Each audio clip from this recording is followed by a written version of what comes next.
What's going on, guys? It's Kuda here, and today, welcome back to upcoming challenges and events. In this video, we're going to go over the next tower in MK Mobile. I know, I've been getting so many comments asking what exactly is going to happen. I said Classic Tower should come with an update, and I also said that Cold Tower is ready to go. So the confusion lies with, what are they going to do first? We're going to find that out in this video. Dark Queen's Tower is coming to a close. Only 10 days left. Good riddance. Good riddance. I don't really like Dark Queen's Tower, mainly because the tower itself is fine. The bosses and whatnot, it's okay. But the rewards are just so bad. Like, what is this? Why isn't it updated? It's a little unfortunate. And with Lin Kuei Tower, second version. Let me get that straight. Second version. The one we didn't want them to bring back. With that being here, it's just bad tower on bad tower. So what is going to happen after Dark Queen's Tower? But firstly, we're going to go over challenges and then talk about the next tower in MK Mobile. So firstly, what is going to be after the Aftershock Tremor challenge?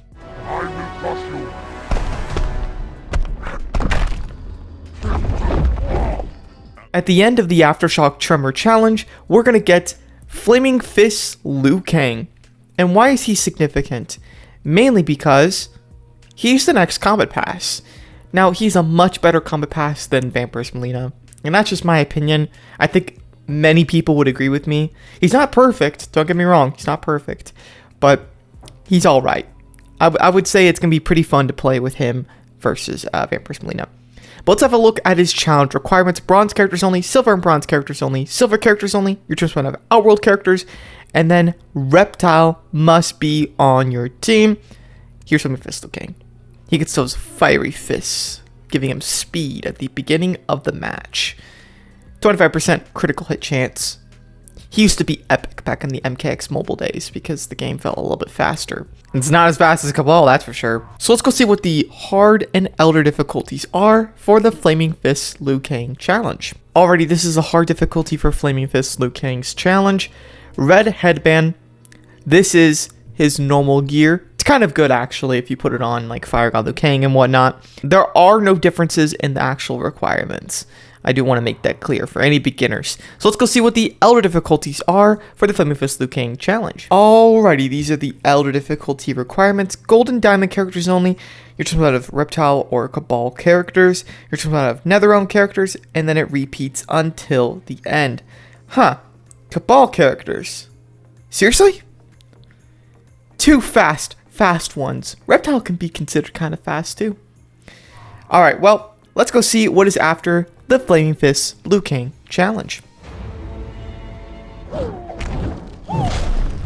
Okay, so the next challenge after Flaming Fist Liu Kang is Classic Molina, a highly controversial character for being just kind of there. She has one of the highest healths out of any gold in the game, but that's really the only significant thing about her. I don't like her that much. She can also regen after you defeat an opponent. Bronze characters only, silver and bronze characters only, silver characters only, must be out of NetherRealm or Elder God characters, and then Raiden must be in your team. Because Raiden is the arch nemesis of Molina, apparently. They just put Katana must be on your team, but whatever. So let's go see what is the hard and elder difficulties for Classic Molina. Alrighty, here's the hard difficulty for the Classic Molina challenge. You just get Razor Sai. Everything else is the exact same. So let's go see what is the elder difficulty for Classic Molina. Alrighty, this is the elder difficulty for Classic Molina's challenge. Gold and diamond characters only. Raiden and Katana must be in your team. You're talking about Outworld characters, and then it repeats until the end. There's Katana. There she is. In all reality, I feel like they would put Sindel in there, but Sindel wasn't released at the time when they made these elder difficulties, so it's just too sad. We had to see a diamond challenge at some point. You guys, come on, developers, just make one diamond challenge and show us what it's like, and then we can like see if it's a good thing or not. Who knows? But let's go see what is after the classic Molina challenge. Let's do that again. It is Treacherous Tanya. One of my favorite Tanyas when it comes to design, but actual gameplay, not so much.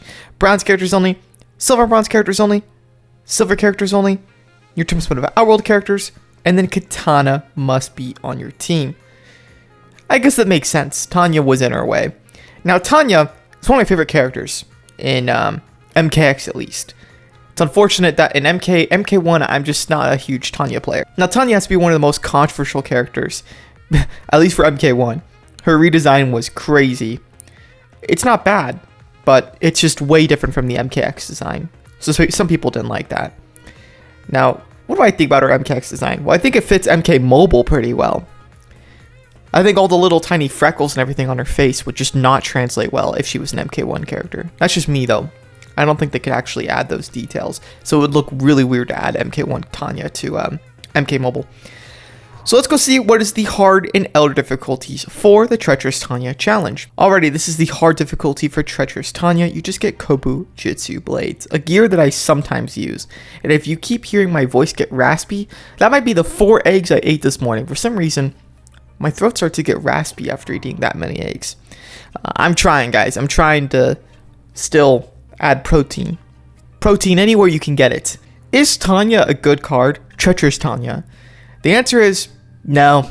She used to be okay because she could disable gears, but number one, Fatal Towers nowadays have indestructible gears, so it's not like you could use her even if you wanted to. And the second thing to keep in mind is that her passive just doesn't work as well as it used to. I don't know how exactly it got nerfed, but I swear it did. I swear, because it was kind of effective at first, but now it just feels like it never goes through the way you need it to. It doesn't disable the health gears and stuff. Yeah, don't use it. Just don't. There's better characters in this game. Let's go look at her Elder difficulty requirements. Alrighty, these are the Elder difficulty requirements. Golden Diamond characters only. Your team split of Katana or Cassie Cage characters, your team split of Spec Ops characters, and then it repeats until the end. For one more copy of Treacherous Tanya, let's see what is after this. I can't say hot. What I can say is cold woman. Down again.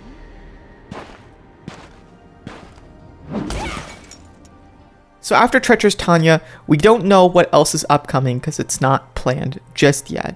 But what is planned and what we can see is the next tower. And what might that be? Classic Tower Normal.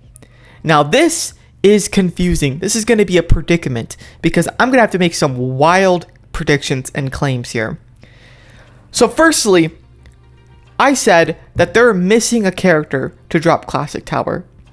But what I meant by that is that Classic Tower Fatal is missing a character from its reward pool. There's supposed to be an additional character. There's only 4 lined up right now when there's supposed to be 5. They can't have that character added until there's a game update, which means we have to wait till the next update for Classic Tower Fatal. So there's going to be a lot of confusion and predicting after this point. But let's go over confirmed Classic Tower. When is that actually coming out? And firstly, let's have a look at the rewards. Tower 200 is the exact same. The boss fight has not been altered, but what has been altered are the rewards. The rewards are significantly better than they were before. And what are all these little icons now? So you actually do get to have one of these icons obtained as one of the rewards. And the cool thing about it is that they're based on Lunar New Year. Again, I'm actually really satisfied with this whole icon thing. I think it's a cool gift to give us icons and banners for completing a tower and not just characters, especially since the reward pool is significantly better than before. So it's just a win-win-win-win all around. Circle Shadow Nightwolf is finally able to be obtained from a tower that's not just a Fatal 100, random diamond. You can actually get him from a Tower 200 reward. And MK1 Scorpion, another chance to get my man. Another chance. And that's it. There's nothing else about Classic Tower Normal that's any different. So Classic Tower Normal, when will it be starting? Let's go over that. Classic Tower Normal will be starting on February 9th at 9 a.m. Central Time, going on for 59 days, ending on April 8th at 9 p.m. Central Time. Well, guys, this is a doozy.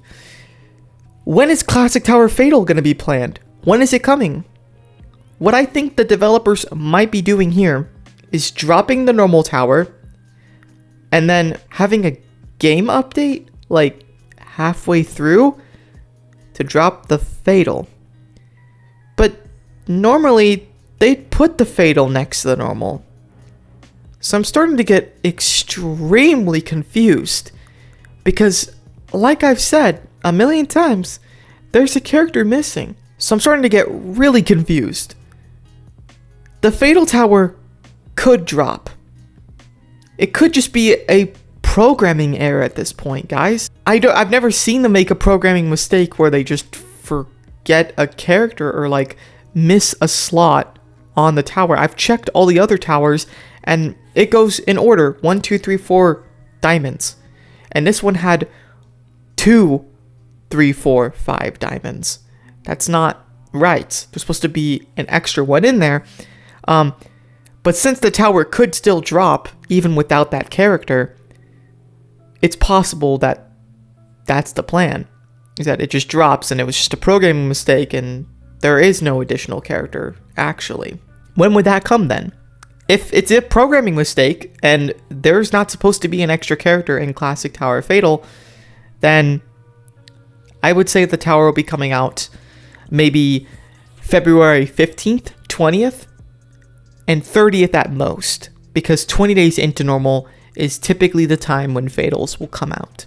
But if that's not the case, if there's supposed to be a character in there, then we're about to have one of the weirdest updates in MK Mobile history.